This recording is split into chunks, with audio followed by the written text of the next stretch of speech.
दोस्तों, welcome to our second lecture on Tryst with Law channel, and we are in this limitation law series. And the second topic, second case, it's also an important case. It's Punjab National Bank and others versus SPS, that is Surendra Prasad Sinha. इसमें हुआ ये था दोस्तों कि जब यहाँ पे सुरेंद्र प्रसाद सिन्हा जी जो डिफेंडेंट हैं, उन्होंने कोई लोन ले रहा था अपैलेंट से. अब इन्होंने कुछ उसमें गारंटी दिया था कि नहीं ठीक है, हम अपना कुछ गारंटी दे रहे हैं, और जो फिक्स डिपॉजिट में गारंटी था. अब जैसे होता है ना, लोन दिलवाने के लिए आपको कुछ सिक्योरिटी देनी होती है, तो इन्होंने अपना कि नहीं भाई एक बड़े अच्छे आदमी बने, नहीं हम कर रहे हैं, उनका कोई रिश्तेदार होगा. अब उसने लोन चुकाया नहीं, और ये लोन भी टाइम बार्ड हो गया, जो 3 साल रिकवरी पीरियड जैसे हमारे यहाँ होती है. बैंक ने रिकवर नहीं किया.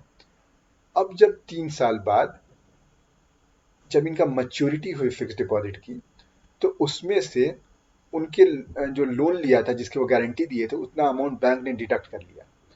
तो अब एसपीएस भाई साहब बोल रहे हैं कि ये तो गलत, ये क्रिमिनल ब्रीच ऑफ ट्रस्ट हुआ. मैंने ट्रस्ट किया था तुम पे, और मैंने अपना अकाउंट इसमें दिया था कि जब मैच्योरिटी होगी तो मुझे इतना मिलेगा, तुमने मेरे इतना डिडक्ट कर लिया. तो इशू इसमें यही है कि क्या बैंक ने क्रिमिनल ब्रीच ऑफ ट्रस्ट किया है. लेकिन ये इशू डिसाइड करने दलिमिटेशन लॉ का क्या क्वेश्चन है कि क्या जब लिमिटेशन एक्सपायर हो गया तो क्या लोन एक्सटिंग्विश हो गया, अब उस लोन को कभी रिकवर ही नहीं कर सकते क्या. क्योंकि बैंक ये कह रहा है कि हम लोन अब आपसे मतलब इन्फोर्स तो नहीं करा पाएंगे, आपके अगेंस्ट प्रोसीडिंग नहीं करा पाएंगे, लेकिन अगर हमारे पास कुछ पैसा है और उसमें साफ साफ मना नहीं किया गया है कि इस पैसे को नहीं यूज कर सकते हो इसके लिए, तो हम वो कर सकते हैं. ये कंटेंशन देखेंगे तो सिन्हा जी यही कह रहे हैं कि लिमिटेशन पीरियड एग्जॉस्ट हो गया है, तो आप इसको कैसे कर सकते हो, अब क्रिमिनल एम्बेजलमेंट है, तो सीपीटी है और क्रिमिनल एम्बेजलमेंट. जबकि पंजाब नेशनल बैंक कह रहा है कि हमने कोई सिक्योरिटी, आपने जो सिक्योरिटी रखी थी, जो आपने गारंटी रखी थी, उसमें आपने ये एफडी दिया था, और उसमें ये साफ साफ लिखा था कि अगर पे नहीं कर पाएगा तो मेरे से डिडक्ट कर लेना. तो हमने वही किया, we did not do anything जो आपको ने नहीं हमें कॉन्ट्रैक्ट में मना किया था.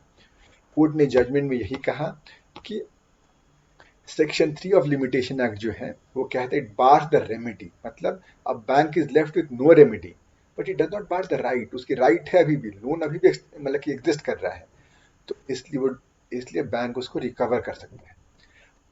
ऑल्दो यहाँ और दूसरी बात है, अगर उन्होंने अपने कॉन्ट्रैक्ट में, गारंटी कॉन्ट्रैक्ट में लिखा होता कि तुम इस पैसे से नहीं ले सकते हो अपना लोन, तब वो नहीं करता. अब इसका दूसरा एग्जांपल देता हूँ.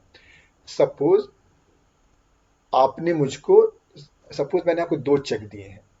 एक चेक चेक में तो छोड़ो, चेक बाउंस केस हो जाएगा, that is a different thing, उसको लिए मैं अलग से समझा दूंगा, अदरवाइज यू गेट कंफ्यूज. लेकिन कहने का मतलब कि सपोज बैंक ने आपको लोन दिया है, आपको 2 लोन दिया है. पहला लोन टाइम बार्ड हो गया, दूसरे लोन के लिए आपने पैसा चुकाया, लेकिन आपने ये नहीं कहा कि मैं दूसरे लोन के लिए चुका रहा हूँ. बैंक कैन टेक कि नहीं भैया आपने जो चुकाया वो अपने पहले लोन का चुकाया है, और इसलिए दूसरे लोन के लिए वो परस्यू करेगा आपके अगेंस्ट केस. क्यों? क्योंकि उसकी राइट एक्सटिंग्विश नहीं हुई थी, बस रेमेडी बार हुई थी, लेकिन आपने तो खुद पैसा दे दिया और उसमें मना नहीं किया कि इसके लिए नहीं है, तो बैंक को रेमेडी एक्सरसाइज जरूरत ही नहीं, उसमें एडजस्ट कर लेगा.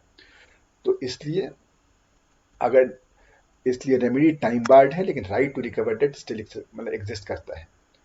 तो it's a very important concept कि remedy limitation law always bar the remedy, not the right. तो दोस्तों, ये रहा हमारा second case, Punjab National Bank versus SPS.